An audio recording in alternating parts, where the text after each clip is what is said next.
The modern assumption that female participation in high-level engineering is a recent development ignores a history that stretches back over 1,000 years.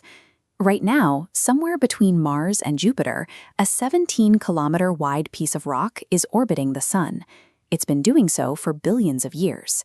In 1990, an astronomer at the Palomar Observatory in California discovered this asteroid and gave it a permanent designation, 7060 al-Ijliya. It was named after a 10th-century Syrian woman who built navigation instruments in Aleppo. While her name is written into the solar system, her true identity and her specific achievements have been almost entirely forgotten by the modern world. Modern accounts often call her Maryam al-Asturlabi, but this name does not appear in any historical record from her era. It is a later addition, a piece of popular lore that lacks primary evidence. Our actual knowledge of her existence relies on a single entry in the Fihris, a 10th-century bibliographic catalog compiled by the Baghdad scholar Ibn al-Nadim. This text leaves us in a historical vacuum. No records of her birth, no records of her death, or her physical appearance. Yet the Fihris provides absolute verification of her lineage, her teacher, and her specific technical craft. The verified reality of her work requires no embellishment. She built the 10th-century equivalent of a smartphone, a high-precision analog tool for a world without digital clocks or satellites.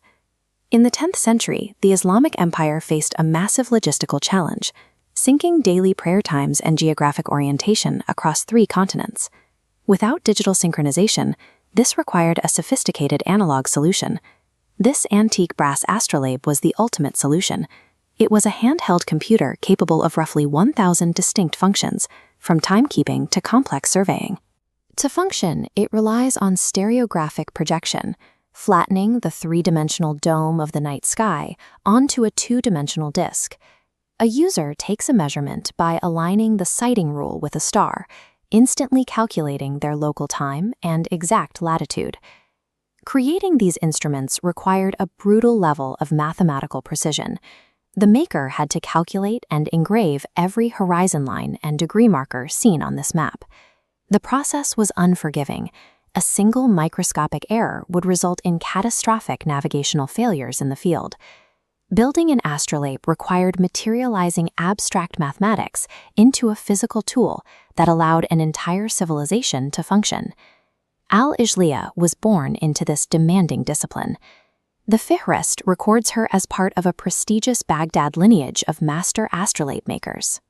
She served a rigorous apprenticeship under her father and master craftsman Nastulis, learning the physical toll of carving geometric equations directly into brass plates. Success demanded mastery of advanced astronomy, spherical geometry, and skilled metallurgy. Her ability to unify theoretical science with demanding physical labor earned her a place among the elite.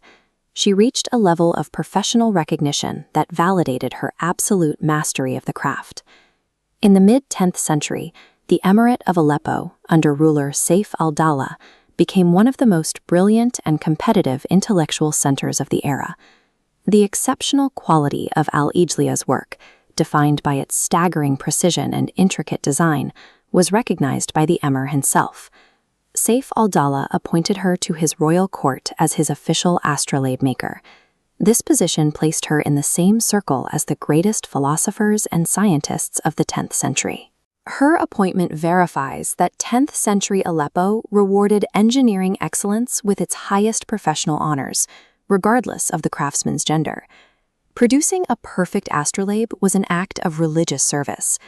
These instruments directly allowed Muslims in distant cities to calculate prayer times and geographic orientation with confidence.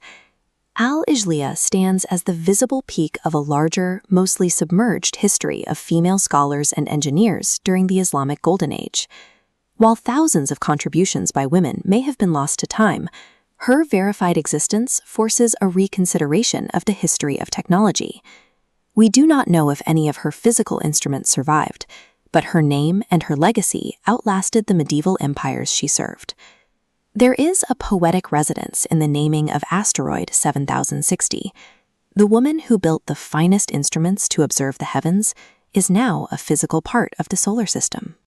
The history of women in science is as old as science itself, and al-Ijliyyah's name will carry that truth across the sky for billions of years.